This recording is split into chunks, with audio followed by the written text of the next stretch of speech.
Yeah, ladies and gentlemen, this is TG Latit again.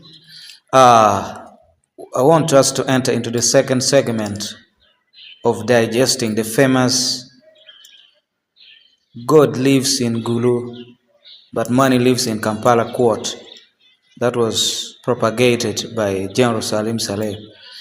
Someone in my comment section disagrees with that notion, and I think I also want to disagree to a very, very large extent with that assertions.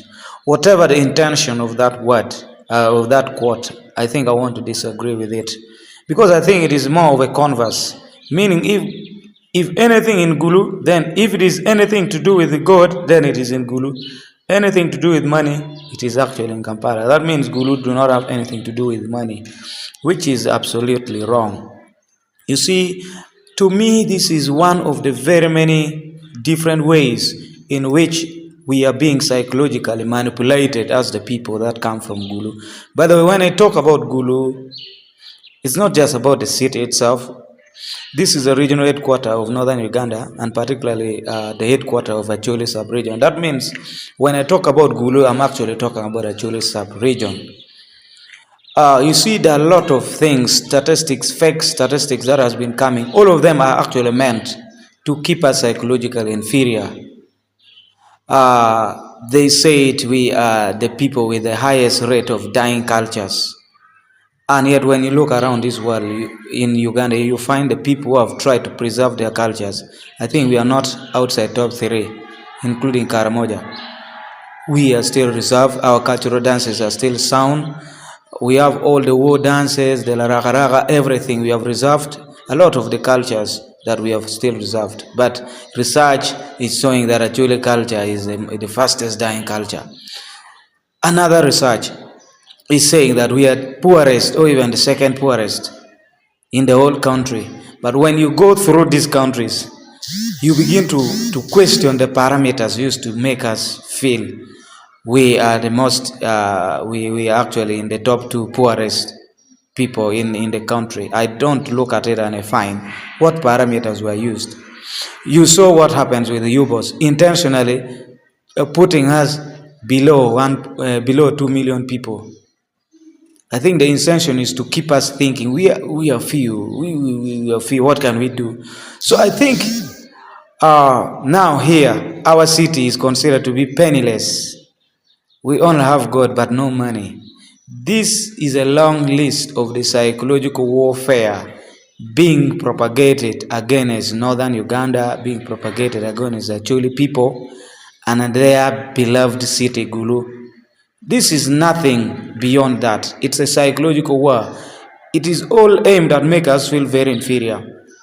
But I do not want to think it is true, and I disagree with it completely. And I think it is time for us to come and always challenge narratives that are being peddled against the people, their properties, and their city and their livelihood and then their culture. So a lot of negative energies are being propagated against the Chugli people. But it's time to debunk those narratives and bring in the rightful one. That notion is wrong and it should not be continued. We should stop it with immediate effect. In a place that has a power, which has gold deposit worth 12 trillion shillings, Uganda shillings, it can't be a headquarter that has no money. In a place where we have 3 billion tons of graphite in Rome, worth about 6 trillion US dollars, in a place where we have golds and other minerals, rare earth minerals, in the upper belt, part of Ukidi, part of Atiak. All those are wealth that belongs to Acholi, and technically that should describe Gulu, which is the regional headquarters. So this psychological warfare being peddled against us must stop. There is money in Gulu. There must be a very good way of unearthing this money. There is oil in Nwaya. 65% to 70% of the oil reserves in Uganda The most famous Uganda oil is actually in Acholi land, and the headquarters of Acholi land is in Gulu. There is no way money is not going to be in Gulu. There is no way. But what do?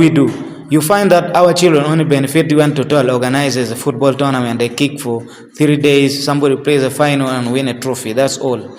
But who are those ones going to Algeria to study petroleum? Who are those ones going to Algeria to study petroleum? Orom Cross Graphite Project is supposed to kick off under the Blanco resources. It has taken about 52 square kilometers of land of the people who from Rom or even from Kitgum or from any part of Acholi has already gone to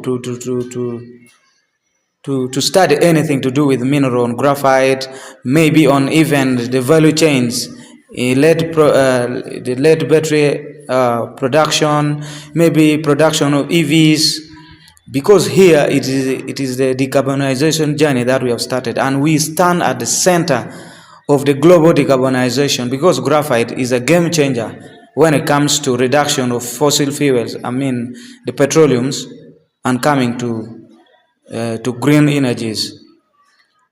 Okay, the electric vehicles are actually powered by graphites. Now, who among us has been taken to study, not even directly mining graphites, but in the chains, value chains, from the mining, even on the transportation, to value additions on the graphite, EVs, lead battery accumulators, and other lubricants that are products of graphite. Nobody is taking us. Are we getting any royalty? But this mining is supposed to start, and is one of the top quality graphites that we have across the world. 10 times bigger than all the deposits, the known deposit of graphite in the world combined. It is found in Acholi land, and its headquarters in Gulu. This cannot be a place where there is no money. This is an absolute lie. The rate at which Gulu city is developing, you cannot develop without money. There is money in Gulu. Let the people tell us where the money is actually. Why are they hiding the money? There is money in Gulu. There is God in Gulu. All the things are in Gulu. You see, the God here is not like the God, the creator.